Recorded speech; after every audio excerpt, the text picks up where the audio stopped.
12ஆம் தேதி ஆகஸ்ட் மாதம் 2014ஆம் ஆண்டு செவ்வாய்க்கிழமை நாங்கள் சக்தி பிரஸ் ரிலீஸிலே நாங்கள் இணைந்து கொடுக்கிறோம் உங்களோடு. சக்தி பிரஸ் ரிலீஸிலே இந்த நாளையும் இந்த திகதியையும் முன்வைத்த அச்சடிக்கப்பட்ட இன்றைய நாளிதழ்களை நாங்கள் சேர்த்துக்கொள்ளப் போகின்றோம். அதில் இருக்கக்கூடிய செய்திகள் மேலதிகமாக ஏதாவது ஆழ்ந்த அர்த்தங்களை கூறுகிறதா என்பதை கொஞ்சம் ஆராய்வதற்கு எல்லோருக்கும் ஆவல் இருக்கும். அந்த ஆவலை எப்போதும் செய்திகளோடு வாழ்க்கையை நகர்த்தி கொண்டிருக்கக்கூட செய்தியாளர்களை அழைத்தால் சிறப்பாக இருக்கு. எனவே செய்தி அறையிலிருந்து ஜெகநாத் கண்ணாவை நாங்கள் வரவழைத்திருக்கின்றோம். வணக்கம் கஜமுகன். வணக்கம். வணக்கம். அண்மை காலமாக மேடைகள் எல்லாம் விவாதம் பேச்சு என்று போய்கொண்டிருக்கின்றது. ஏனென்றால் இப்போது திருவிழாக்கள் அதிகமாக இருக்கின்றன. அந்த ஒரு தொனி நம்மளையும் பற்றி கொண்டு விட்டது. சரி, நாங்கள் அப்படியே நேரடியாக நாங்கள் செய்திகளுக்கு செல்லலாம் என்று இருக்கின்றோம். அந்த அடிப்படையில் முதலிலே சுடரொளி பத்திரிகையை சேர்த்துக் கொள்ள போன்றோம்.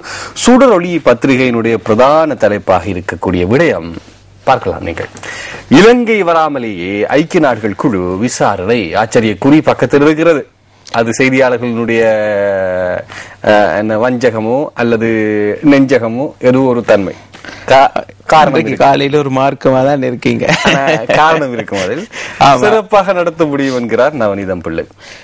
அதாவது ஐக்கிய நாடுகளின் மனித உரிமைகள் ஆணையகம், நவநீதம் பிள்ளை தலைமையிலான இந்த ஆணையகம் ஏற்கனவே இலங்கை தொடர்பான விசாரணைக்கு ஒரு குழுவை நியமித்து அந்த குழுவினர் விசாரணைகளை ஆரம்பித்து விட்டார்கள். ஆனால் இலங்கை ஊடகங்கள் பொறுத்த மட்டிலே இந்த விசாரணைகள் குறித்து தொடர்ந்தும் அவதூறாக பேசும் ஒரு செய்திகளை வெளியிடும் தன்மையே அதிகமாக காணப்படுகிறது. இது குறித்து நவநீதம் பிள்ளை தமது அதிருப்தியை வெளியிட்டிருக்கின்றார். குறிப்பாக இலங்கை அல்லது வேறு நாடுகளுக்கு சென்று இந்த விசாரணைகளை முன்னெடுப்பதற்கான விசா அனுமதியை தாம் ஒருபோதும் கோரவில்லை. ஆனால் விசா அனுமதி கோரப்பட்டு அவை நிராகரிக்கப்பட்டதாக பல்வேறு ஊடகங்களிலும் செய்தி வெளியிட்டிருந்ததாக அவர் கூறியிருக்கின்றார். ஒரு நாடு தொடர்பான இந்த போர்க்குற்ற விசாரணைகளுக்காக அந்த நாட்டுக்கு செல்ல வேண்டிய அவசியம் கிடையாது என்பதை அவர் திட்டவட்டமாக உறுதிப்படுத்தியிருக்கின்றார். இங்கே கூறப்பட்டிருக்கிறது, இலங்கையில் இடம்பெற்ற போர்க்குற்றங்கள் குறித்த ஏராளமான விடயங்கள் இலங்கைக்கு வெளியே உள்ளன.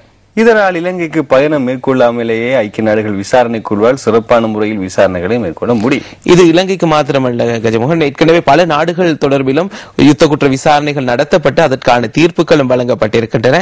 ஆகவே இந்த விசாரணைகளானது இலங்கையின் ஒரு நல்லிணக்க சூழலுக்கு வழிவகுக்கும் என்பதுதான் நவநீதம் பிள்ளையின் கருத்தாக. இலங்கை ஊடகங்கள் விசாரணைக்கு அபகீர்த்தி ஏற்படுத்தும் வகையில் செய்திகளை வெளியிட்டு வருகின்றன என்றும் அவற்றில் உண்மை இல்லை என்றும் அவர் குறிப்பிட்டார். சத்தியமா நாங்க இல்லை. இதே நேரத்தில் இப்ப நான் சொன்ன அந்த ஆச்சரியக்குறி என்ன தெரியுமா? வெளியிலிருந்து நீங்கள் கூறுவீர்கள், அதுக்கான ஆச்சரியக்குறி உள் இருக்கவங்களுக்கு தானே தெரியும். அதுக்கும் ஆச்சரியக்குறி பாருங்கள். இந்த செய்தியாளர்கள் ஒரு சின்ன ஒரு மொழி என்ன சொல்வது சொற்பிரயோகத்தில் இருக்கக்கூடிய அந்த சமிக்கையிலேயே பல செய்திகளை வெளியிட்டு விடுவார்கள். அடுத்த செய்திக்கு நாங்கள் செல்லலாம். ஜெயலலிதாவை சந்திக்க இலங்கை தூதர் ஆர்வம் என்கின்ற செய்தி இருக்கிறது. இந்தியாவிற்கான இலங்கையின் புதிய தூதுவர் சுதர்ஷன் செனவிரத்ன தமிழக முதலமைச்சர் ஜெயலலிதாவை சந்திக்க ஆர்வமாக உள்ளார் என்று குறிப்பிட்டுள்ளார். இந்திய நாளிதழ் ஒன்றுக்கு கருத்து தெரிவிக்கையிலேயே அவர் இவ்வாறு குறிப்பிட்டார் என்ற செய்தி இருக்கிறது. ஒரு சின்ன சந்தேகம் இருக்கிறது. தொடர்ந்து நான் இந்த 5 வயசு 6 வயசுல இருந்து எனக்கு விளக்கம் இருக்கு என்னன்னா, இந்த தொலைக்காட்சிகளை பார்க்கும்போது இந்த மாநாடுகள், ஜனாதிபதி சந்திப்பு, பெரியவர்கள் எல்லாம் கைகுலுக்கி இருப்பார்கள். அப்ப எனக்கு ஒரு சந்தேகம், இது ஒரு குழந்தைத்தனமான சந்தேகம் தான். இவ்வளவு பெரிய பிரச்சனை நடந்து கொண்டிருக்கிறது, ஆனால் இந்த பிரதமர்கள் எல்லாம் சிரித்து கைகுலுக்கி தங்கள் கருத்துக்களை என்னத்தை பேசிக்கொள்வார்கள்? எப்படி நல்ல சாப்பாடு எப்படி இருந்துச்சு, நல்லா இருந்துச்சா, இப்படி பேசிக்கொள்கிறார்களோ என்ற ஒரு கேள்வி ஒன்று எனக்கு சின்ன பிள்ளையில இருந்துச்சு. அது அநேகமாக புகைப்படத்திற்கு மாத்திரமே அவ்வாறு சிரித்து அறைக்குள் பல காரசாரமான விவாதங்கள் நடைபெற்ற சந்தர்ப்பங்கள் ஏராளமாக இருக்கின்றது. அந்த வகையில் ஒருவரை நாங்கள் முதலில் காணும் பொழுது நிச்சயமாக புன்முறுவலோடு அவரை வரவேற்க வேண்டியதுதான் பண்பாடு. அதனை அநேகமான தலைவர்கள் கடைபிடிக்கின்றார்கள். அந்த வகையில் 5 வயசுல எனக்கு அந்த கேள்விக்கும் ஜெயலலிதா சந்திக்க ஆர்வமா இருக்கிற இலங்கை தூதுவருடைய சிந்தனைக்கும் இடையில தொடர்பு இருக்கிறது இல்ல? நிச்சயமாக. ஆனால் இந்த தமிழக முதல்வர் இதனை எவ்வாறு ஏற்றுக்கொள்ள போகிறார் என்பதுதான் தற்போதைய கேள்வியா இருக்கின்றது. கடந்த மார்ச் மாதத்தை பொறுத்த மட்டிலே ஜெனீவாவில் நடைபெற்ற கூட்டத்தொடரில் இலங்கை தொடர்பான பிரேரணை இந்தியா நிராகரித்திருந்தது. அந்த பின்புலத்தில் தான் தற்பொழுது புதிய தூதுவராக சுதர்ஷன் செனவிரத்ன நியமிக்கப்பட்டிருக்கின்றார்.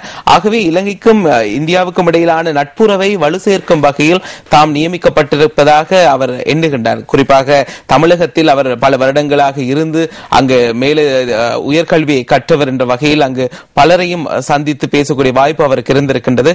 ஆகவே இந்த உறவுகளை மீண்டும் சந்திக்க வேண்டும், தமிழக முதல்வரோடு உரையாட வேண்டும் என்ற ஆவலோடு இருப்பதாக இருப்பதாக தற்பொழுது இந்தியாவுக்கான இலங்கை தூதுவர் தெரிவித்திருக்கின்றார். காயமடைந்த மாணவனை மிரட்டி வாக்குமூலம் பெற டிஐடியினர் முயற்சி. மிரட்டி வாக்குமூலம் பெற இருக்கிறார்கள் என்று சொல்லி அந்த காயமடைந்த மாணவர்களையே இப்படி பயங்கரவாத தடுப்பு புலனாய்வு பிரிவினர் மிரட்டி வாக்குமூலம் பெற முயற்சியில் ஈடுபட்டனர் என்று தமக்கு தகவல் கிடைத்துள்ளது என்று மாணவர் தெரிவித்திருக்கின்றார்கள் என்ற செய்தி சுடோலி பத்திரிகையில் இருக்கு. தமிழ் தேசிய மக்கள் முன்னணி தான் இந்த கருத்தை கூறியிருக்கின்றது. அண்மையில் சபரகம பல்கலைக்கழகத்தின் முகமாலையை சேர்ந்த ஒரு மாணவர் சபரகம பல்கலைக்கழகத்தில் கல்வி பயின்று வருபவர். இவர் கடுமையாக தாக்கப்பட்ட நிலையில் வைத்தியசாலையில் அனுமதிக்கப்பட்டார். இந்த சம்பவத்தை அடுத்து பல சர்ச்சைகள் எழுந்திருந்தன. குறிப்பாக சபரகம பல்கலைக்கழகத்தில் இந்த தாக்குதல் சம்பவத்திற்கு முன்னதாக ஒரு சில வாரங்களுக்கு முன்னர் அங்கிருந்த சுவர்களில் சில சுவரொட்டிகள் ஒட்டப்பட்டிருந்தன. குறிப்பாக இதில் சபரகம பல்கலைக்கழகத்தில் கல்வி பயிலும் தமிழ் மற்றும் முஸ்லிம் மாணவர்களின் பெயர்கள் குறிப்பிடப்பட்டு நீங்கள் உடனடியாக இங்கிருந்து வெளியேற வேண்டும், இல்லாவிட்டால் உங்களை கொலை செய்து விடுவோம் என்பதுதான் அதில் குறிப்பிடப்பட்டிருந்த விடயம்.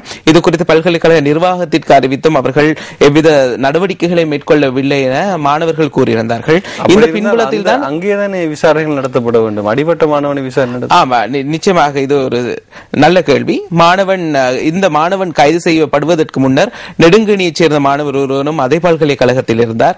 அவர் முன்னாள் தமிழீழ விடுதலை புலிகள் உறுப்பினர் எனவும் அவருக்கு புனர்வாழ்வு அளிக்க வேண்டிய தேவை இருப்பதாக கூறி கைது செய்து பின்னர் அவர் பிணையில் செல்ல அனுமதிக்கப்பட்டார். இந்த மாணவன், அதாவது இந்த தாக்குதலுக்கு இலக்கான மாணவன் வழங்கிய வாக்குமூலங்களில் பரஸ்பர தன்மை இருப்பதாக, அதாவது ஒன்றுக்கொண்டு முரணான கருத்துக்களை அவர் தொடர்ச்சியாக தெரிவித்ததாகவும் ஒரு இன கலவரத்தை ஒரு இனங்களுக்கு இடையிலான ஒரு முருகல் நிலையை தோற்றுவிப்பதற்கான முயற்சியில் அவர் இறங்கியிருப்பதாகவும் என்ற சந்தேகத்தின் பேரில் தான் தற்பொழுது கைது செய்யப்பட்டு பயங்கரவாத தடுப்பு பிரிவினர் நோட்டீஸ் ஒட்டினவர்கள் இன முரண்பாடு ஒன்றுமே செய்ய இல்லையா? ஆமா, அண்மையில் ஊடகங்களில் எல்லாம் இந்த சுவரொட்டி வந்திருந்தது. அதை பார்த்தால் புரியும் யார் இதனை எழுதியிருப்பார் என்பதை ஓரளவுக்கு யூகித்துக் கொள்ள கூடிய வகையில் தான் அது எழுதப்பட்டிருந்தது. ஆனால் இந்த விசாரணைகள் ஒரு புறம் இருக்க தற்பொழுது இந்த மாணவனுக்கு அனாவசியமான அழுத்தங்கள் கொடுக்கப்படுவதாக கூறப்படுகிறது. எனக்கு தெரியாது விசாரணை நடைபெறும் இடத்தில் என்ன நடக்கின்றது என. ஆனால் தமிழ் தேசிய மக்கள் முன்னணிக்கு இது தொடர்பான முறைப்பாடு கிடைத்திருக்கின்றதாம். அதாவது நீங்களே உங்களை தாக்கிக் கொண்டதாக வாக்குமூலம் அளிக்க வேண்டும் என்ற மாணவனிடம் வலியுறுத்தப்படுவதாக கூறப்படுகிறது. ஆரம்பத்தில் இந்த செய்தி வாசிக்கும் போது நான் 3 உதாரணங்கள் குறிப்பிட்டிருந்தேன். என்ன? நிச்சயமாகவே சமுர்தி உத்தியோகத்தர் தனக்கு தானே அது கட்டிக்கொண்டது. அடுத்ததாக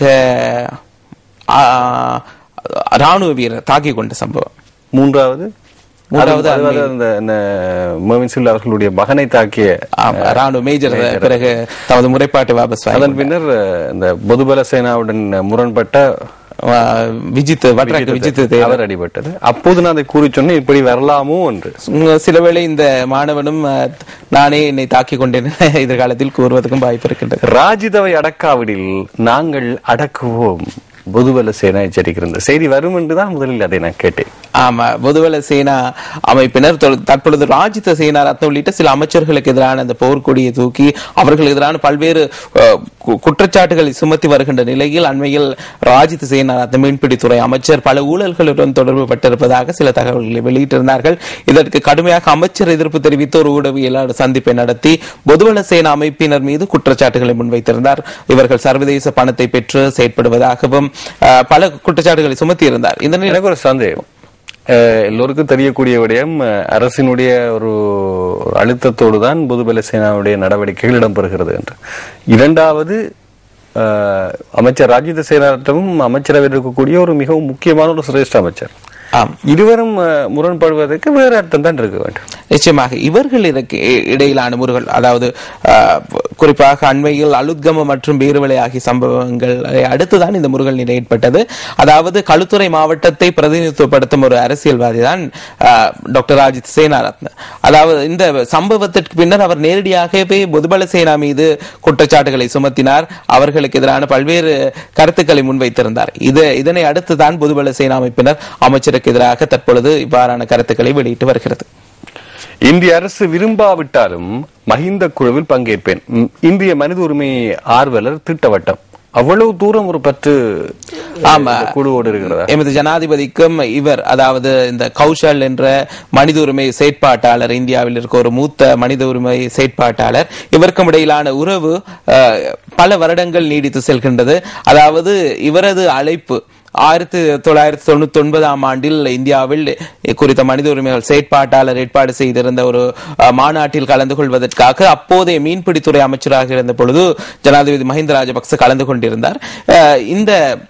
இவரும் இந்த மனித உரிமை விடயத்தில் நன்கு தேர்ச்சி பெற்றவர். தொடர்ச்சியாகவே இலங்கை உள்ளிட்ட பல்வேறு நாடுகளையும் சேர்ந்த மாணவர்களுக்கு பயிற்சி வழங்கக்கூடிய ஒருவர். அந்த வகையில் இவருக்கு தொலைபேசி மூலம் ஜனாதிபதி தொடர்பு கொண்டு தாம் நியமித்திருக்கின்ற காணாமற் போனோர் தொடர்பான முறைப்பாடுகளை விசாரணை செய்யும் ஜனாதிபதி ஆணைக்குழுவிற்கு ஆலோசனை வழங்கும் நிபுணர் குழுவில் இணைந்து கொள்ளுமாறு அழைப்பு விடுத்திருக்கின்றார். எங்களுக்கு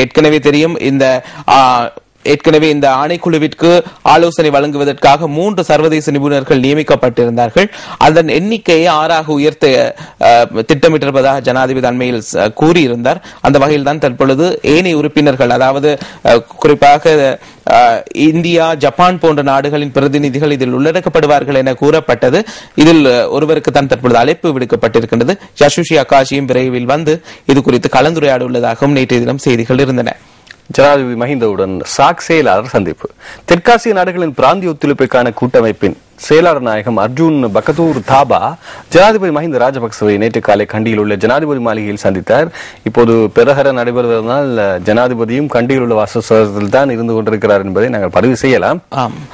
வளமையாக பெரஹர நிறைவில் ஜனாதிபதியிடம் இது தொடர்பான, அதாவது அந்த மன்னர் காலம் தொட்டே வரும் பழக்கம், நாட்டின் தலைவரிடம் இதற்கான அந்த பத்திரம் கையளிக்கப்பட வேண்டும். அந்த வகையில் நேற்றைய தினம் அங்கிருந்தார். தெற்காசிய இந்த சாக் பிராந்திய வலய ஒத்துழைப்பு நாடுகளின் அமைப்பின் செயலாளர் நாயகத்தின் முதலாவது இலங்கை விஜயம் இது.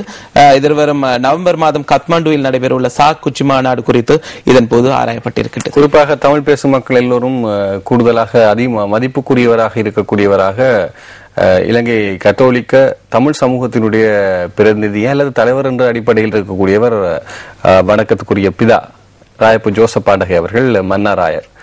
அவர் நல்ல உணர்வுகளை வெளிப்படுத்தி இருப்பதாக இந்த காணாமல் போனோர் மற்றும் இது சம்பந்தமான விசாரணைகள் இடம்பெறும் போது அதற்கு இங்கே தலைப்பிட்டு செய்தியாளர்களும் தமது நன்றி உணர்வை வெளிப்படுத்தியிருக்கின்றார்கள். மன்னாராயரின் உணர்வுகள் சுடரொலியினுடைய ஆசிரியர் தலையங்கம். அடுத்து போதை வஸ்து அடித்து ஒடுக்கப்படுகின்றது. அது விழுவது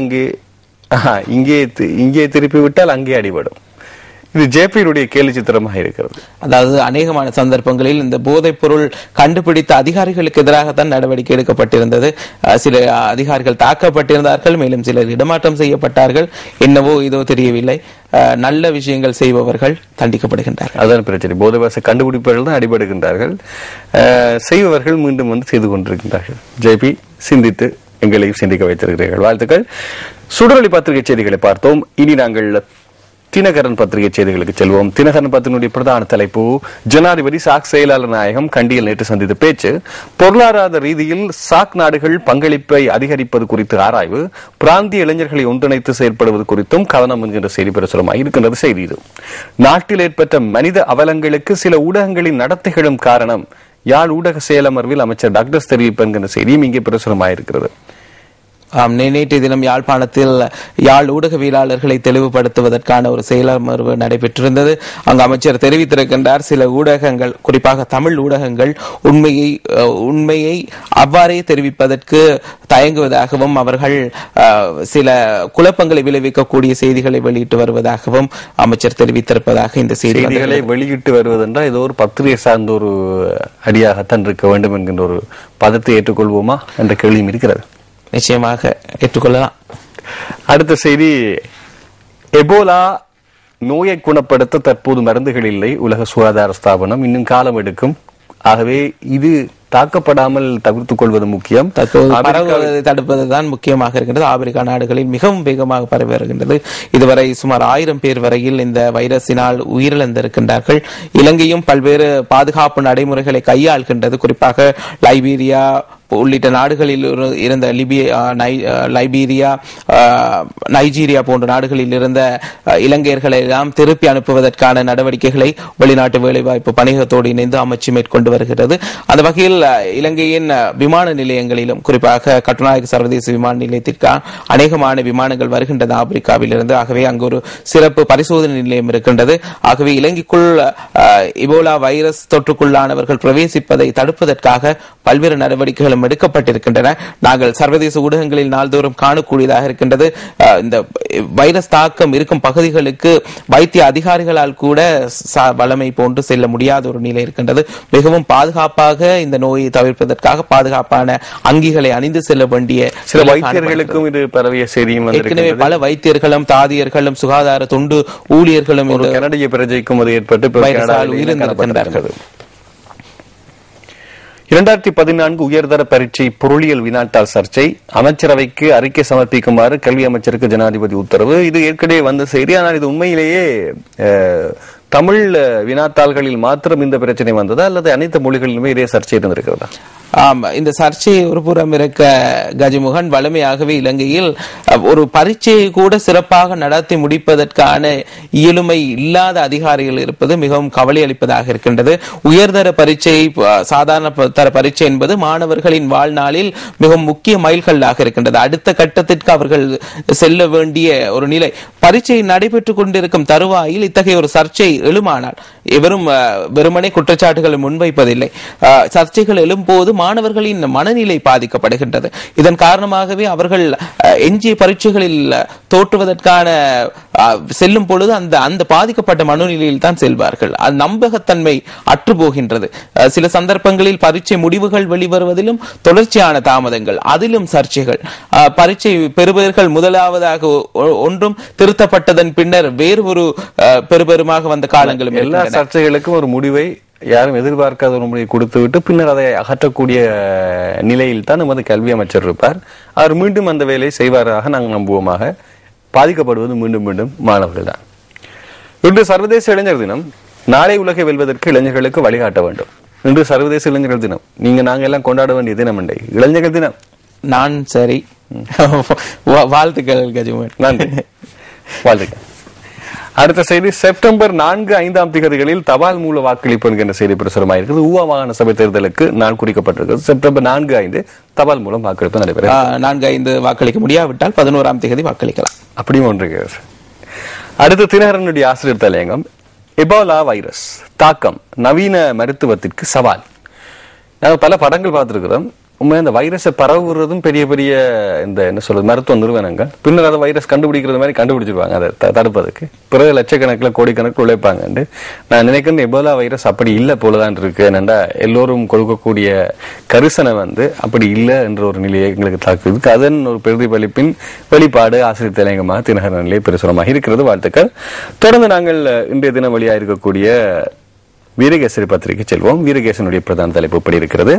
விசாரணை அறிக்கை நம்பகமாக அமையும், எந்த ஒரு நாட்டுக்கும் விசாவுக்காக விண்ணப்பிக்கவில்லை என்கின்றார் நவநீதம் பிள்ளை. நீங்கள் சொன்ன விட தமிழ் ஊடகங்கள் மக்களுக்கு உண்மைகளை கூறுவதில்லை. அமைச்சர் டக்ளஸ் தேவானந்தா கூறுகின்றார். ஏன் இவை எல்லாம் தமிழ் பத்திரிகைகளில் பிரசுரமாக இருக்கிறது என்றால் நாங்கள் எவ்வளவு கஷ்டப்பட்டு சரியான செய்திகளை கொடுக்கிறது முயற்சி பண்ணி கொண்டிருக்கிறோம். செய்தியாளர்கள் அவர்களுடைய மைண்ட் வைஸ் இங்கு இப்படி ஒரு கருத்து வருகிறது என்பதனால் எல்லா பத்திரிகைகளிலுமே இந்த தலைப்பை போட்டு விட்டார்கள். அடுத்து, எனக்கு எதுவுமே வேண்டாம், கணவரை மட்டும் ஒரு முறையாவது காட்டுங்கள். புலிகளின் மன்னார் சிறப்பு தளபதி ஜானின் மனைவி ஆணைக்குழு முன் மன்றாட்டம் என்கின்ற செய்தி பிரசுரமாக இருக்கின்றது. ஆந்தனி ராய்பு என்கிற ஜான் என்கிற ஆந்தனி ராய்பு புலிகளின் விசேட தளபதியாக இருந்தவர். மன்னாருக்கு பொறுப்பாக இவரது மனைவி நேற்றைய தினம் காணாமற் போனவர்கள் தொடர்பான முறைப்பாடுகளை விசாரணை செய்யும் ஜனாதிபதி ஆணைக்குழு முன்னிலையில் சாட்சியம் அளித்திருந்தார். மன்னார் மாவட்டத்திற்கான அமர்வுகள் நேற்றைய தினம் முடிவுக்கு வந்திருந்தன. குறிப்பாக இறுதிக்கட்ட யுத்தத்தின் போது கஜமுகன் பல்வேறு சந்தர்ப்பங்களிலும் இராணுவத்தினர் ஒலிபெருக்கி மூலம் வட மாகாணத்திலே பல்வேறு மாவட்டங்களிலும் பல அறிவுறுத்தல்களை வழங்கியிருந்தார்கள். சரணடையும் தமிழீழ விடுதலை புலிகளுக்கு பொது மன்னிப்பு வழங்கப்படுவதாக கூறியிருந்தார்கள். அந்த வகையில் இந்த ஜான் என்ற சிறப்பு தளபதி தமிழீழ விடுதலை புலிகளின் தளபதியும் அவரோடு சேர்ந்து 40 பேர் தமிழீழ விடுதலை புலி உறுப்பினர்களும் ஒரு பாதிரியாரின் உதவியோடு இராணுவத்தினரிடம் சரணடைந்ததை தாம் நேரில் கண்டதாக இவர் கூறியிருக்கின்றார். குறிப்பாக இவர்கள் பஸ்ஸில் ஏற்றி செல்லப்பட்டதன் பின்னர் இவர்கள் தொடர்பான எவ்வித தகவலும் இல்லாமல் தற்பொழுது காணாமற் போனோர் பட்டியலில் இவர்களது பெயர் விவரங்கள் உள்ளடக்கப்பட்டுள்ளதாக மிகவும் கண்ணீர் மல்க நேற்றைய தினம் சாட்சியம் அளித்திருந்தார். அப்போது 5 ஆண்டுகளுக்கு முன்னர் இந்த பெண்மணி தனது கணவரை எதிர்பார்த்து கொண்டிருக்கின்றார். சீதை பெற்று நாங்கள் முன்னர் 14 வருஷ வனவாசம் கேட்டிருக்கின்றோம். ஆனால் இலங்கை தீவினுடைய வடபுறத்திலே கிழக்கிலே பல சீதைகள் எப்படி கண்ணீர் மல்க இருந்து கொண்டிருக்கிறார்கள் என்பதற்கு பெண்ணியம் சார்ந்த ஒரு நல்ல ஒரு உணர்வை நாங்கள் வெளிப்படுத்துவோம். இதிலிருந்து இருக்கக்கூடிய இன்னும் ஒரு விடயம், நிச்சயமாக தனக்கு வீடு பொருட்கள் எதுவுமே வேண்டாம், ஒரு தடவை தனது கணவரை கண்களுக்கு முன் நிறுத்துமாறு உணர்வை கொஞ்சம் புரிந்து கொள்வதற்கு தயவு செய்து மனிதாபிமானத்தை செலுத்த வேண்டும் என்பதான் என்னுடைய தாழ்மையான கருத்து. குழந்தைகள் இருந்தால் அதையும் வளர்த்து இந்த பெண்மணி எப்படி இருப்பார்? நிச்சயமாக இவருக்கும் 3 பிள்ளைகள் நான் இருக்கிறார்கள். அவர்கள் சிறு பராயத்தில் கண்டிருப்பார்கள். தனது தந்தையாரை காண முடியாத ஒரு சூழலில் அந்த பிள்ளைகளும் பாடிக்கொண்டிருக்க முடிவேற்ற ஒரு வாழ்வு. இது இவர் ஒருவருக்கு மாத்திரம் உள்ள தலைவிதி அல்ல. வடக்கிலே இந்த ஏராளமான பெண்கள் இந்த அவல நிலையை சந்தித்திருக்கின்றார்கள். வெள்ளவத்தை தொடர்மாறி வீட்டில் 60 லட்சம் ரூபாய் பெறுமதியான நகைகள், பணம் கொள்ளை. நோர்வேயிலிருந்து திருமணத்திற்காக வந்திருந்த குடும்பத்தினரும் கைவரிசை காட்டிய கொள்ளையர்கள் 39 லட்சம் அண்டளவாக வெளிநாட்டு நாணயங்கள் இருந்திருக்கின்றன. அதை தவிர்த்து ஏனைய தங்கங்களும் கொள்ளையிடப்பட்டிருக்கின்றன. பீட்டர்சன் ஒழுங்கையிலே தான் இந்த வீடு அமைந்திருக்கின்றது. மாப்பிள்ளை வீட்டுக்காரர்கள். ஆகவே இப்படி இருக்கிறது என்று தெரிந்து கொள்ளையர்கள் வந்திருக்கிறார்களா இருந்தால் இது எதிரியாக இருக்க வாய்ப்பில்லை, துரோகியாக இருப்பதான் வாய்ப்பு இருக்கிறது. நண்பர் ஒருவருடைய தகவல் தான் வெளிப்பாடாக இருக்கலாம், உறவினராகவும் இருக்கலாம். சம்பவம் தொடர்பில் ஒருவர் கைது செய்யப்பட்டுள்ளதாக போலீசார் தெரிவித்திருந்தார்கள். இன்றைய தினம் தொடர்பான மேலதிக தகவல்களை எதிர்பார்க்கலாம். இதையும் பதிவு செய்யுங்கள், சரி வரும். அன்று நான் சொன்னது போன்று தனக்குத்தானே அளிப்பது போன்ற ஒரு விடயத்தை சொன்னேன். இன்று இதையும் சொல்கிறேன் பாருங்கள். காணாமல் போனோரில் அதிகமானோர் வெளிநாடுகளில் அகதிகளாக தஞ்சம். விவரங்களை தந்தால் ஆராய்ந்து பார்க்கலாம் என்கிறார் பரணகம. பெரிய வெங்காயம், உருளைக்கிழங்குக்கான வரி அதிகரிப்பு. அதை பற்றி பேச இல்லையா? பேசியேன். அதிகரித்தால் நாளை முதல், அதாவது இன்றுதான் அதிகரிக்கின்றது, நாளை முதல் கடைக்கு செல்லும் பொழுது 10-20 ரூபாய் மேலதிகமாக எடுத்து செல்ல வேண்டும். அது மக்களுக்கு தெரியும் தானே. அப்ப மக்கள் அந்த சுமையை ஏற்றுக்கொள்வார்கள். துர்கிஸ்தான் ராணுவத்தின் பிடியில் 39 இளைஞர்கள் விடுவிக்க நடவடிக்குமாறு கோரிக்கை. துர்கிஸ்தான் ராணுவத்தினரின் பிடியில் சிக்கியுள்ளதாக தெரிவிக்கப்படும் மட்டக்களப்பைச் சேர்ந்தவர்களை விடுவிப்ப தேவையான நடவடிக்கை மேற்கொள்ளுமாறு மட்டக்களப்பு மாவட்ட அரசாங்க அதிபரும் வெளிநாட்டு வேலைவாய்ப்பு பணியத்திடமும் நேரடியாக கடிதம் மூலம் கிழக்கு மாநில உறுப்பினர் துரைரட்டம் வேண்டுகோள் விடுத்திருக்கின்றார். துர்கிஸ்தான் ராணுவத்தினரின் 39 பிடிகளாக இருக்கணும். அங்கிருப்பவர்களை திடீரென, அதாவது இளைஞர்கள் பலரையும் கைது செய்திருப்பது, அங்கிருக்கும் அனைத்து இளைஞர்களும் கைது செய்யப்படும் ஒரு நிலையில் இருப்பதாக இந்த செய்தி கூறுகின்றது. அவர்கள் பல விசாரணைகளை நடத்தி இலங்கைக்கு திரும்புவதாக கூறும் இளைஞர்களை தடுத்து வைத்துள்ளதாக கூறப்படுகிறது. இதற்கான உண்மையான நிலை தெரிய வரவில்லை. அந்த நாட்டு ராணுவத்தினர் பலரையும் தடுத்து வைத்துள்ளதாகவும், அதே போன்று அங்கு தொடர்ந்து பணியாற்ற விரும்புபவர்களுக்கு ஒரு இலகுவான நடைமுறை கையாளப்படுவதாகவும் அங்கு பிடிப்பட்டுள்ள இளைஞர்கள் கூறுவதாகத்தான் இந்த செய்தி வந்திருக்கின்றது. இது குறித்தும் இன்றைய தினம் அநேகமாக பலரும் ஆராய்வதற்கான வாய்ப்பு இருக்கின்றது.